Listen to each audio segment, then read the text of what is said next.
जब ड्रैगन ने कर दी दगाबाजी तो हिंदुस्तान ने दिखाई जाबाजी।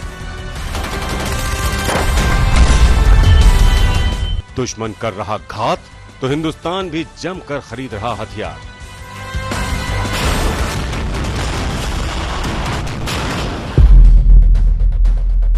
चीन ने पहले दुनिया के 200 मुल्कों में कोरोना का महाविस्फोट किया और उसके बाद भारत के साथ LAC पर अकड़ दिखाने लगा। लेकिन उसने भारत को 1962 के हिसाब से आंकने की बहुत बड़ी भूल कर दी। उसका नतीजा यह हुआ कि LAC पर उसने खुराफात तो शुरू कर दी, लेकिन भारत ने दम दिखाया तो उसकी हेकड़ी गुम हो गई। बीजिंग वाली PLA LAC पर अपने कदम पीछे हटाने लगी।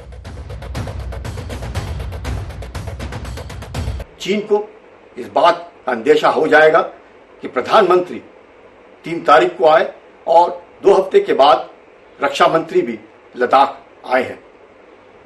उन्हें इस बात का अंदाजा हो गया होगा कि हिंदुस्तान बातचीत से मसला हल करना चाहता है और हिंदुस्तान चाहता है स्टेटस को एंटे अप्रैल 2020।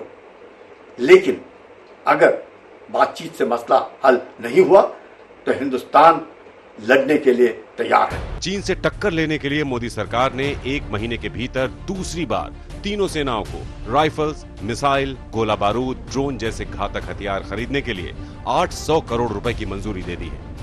सरकार ने 21 जून को 500 करोड़ रुपए और 15 जुलाई को 300 करोड़ रुपए और दिए। इस पैसे से कई हथियारों के ऑर्डर दिए जा चुके हैं।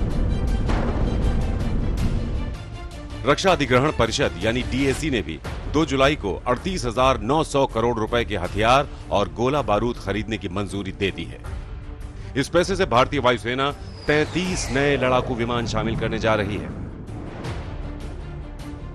भारतीय सेना 72,000 अमेरिकी असॉल्ट राइफलों का ऑर्डर भी अमेरिका को देने जा रही है। दूसरी ओर अभी हाल ही में रक्षा मंत्रालय ने इन राइफलों की कमी को दूर करने के लिए इजराइल से भी 16,000 लाइट मशीन गन का ऑर्डर दिया था। इसके अलावा भारतीय सेना हाथ से लॉन्च करने वाले और दूर से नियंत्रित करने वाले मानव रहित हवाई वाहन रेवन को अमेरिका से खरीदने वाली है। रूस से S-400 anti missile defence system भी जल्द ही भारत के पास आने वाला है, जिसके लिए कुछ दिन पहले ही रक्षा मंत्री राजनाथ सिंह मॉस्को गए थे। मुझे भरोसा दिलाया गया है कि ऑनगोइंग कॉन्ट्रैक्ट्स को मेंटेन किया जाएगा और न केवल मेंटेन किया जाएगा बल्कि उनको और तेजी से कम समय में पूरा भी किया जाएगा, यह भी भरोसा दिलाया गया है।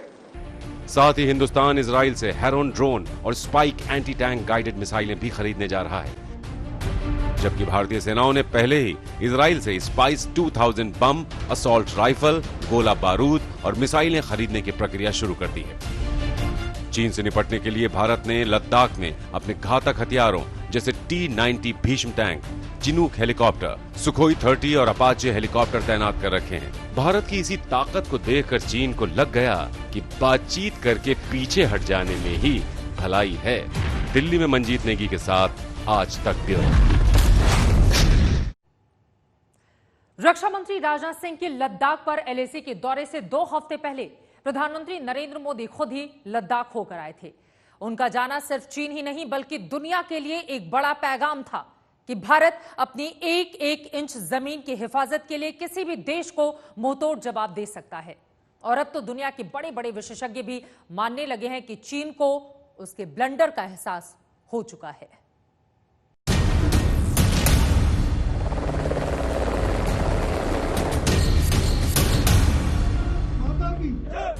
प्रधानमंत्री नरेंद्र मोदी जब 3 जुलाई को अचानक लद्दाख पहुंचे तो पूरी दुनिया के लिए ये एक संकेत था कि चीन कैसे दुनिया को एक खतरनाक मुसीबत में झोंक रहा है। भारत में घुसपैठ की चीन की कोशिशों और तनातनी के बीच फॉरवर्ड पोस्ट पर पहुंचे मोदी को देख जवानों का हौसला आसमान छूने लगा। तब भी LAC भारत माता के इन नारों से गूंज उठी थी। तब भी इस गूंज से LAC के पार बैठे दुश्मनों का कलेजा कांपने लगा था। चीन और पाकिस्तान के हौसले पस्त होने लगे थे। गलवान में हिंदुस्तान के जाबाजों ने चीनी सेना को अच्छे से सबक सिखाया।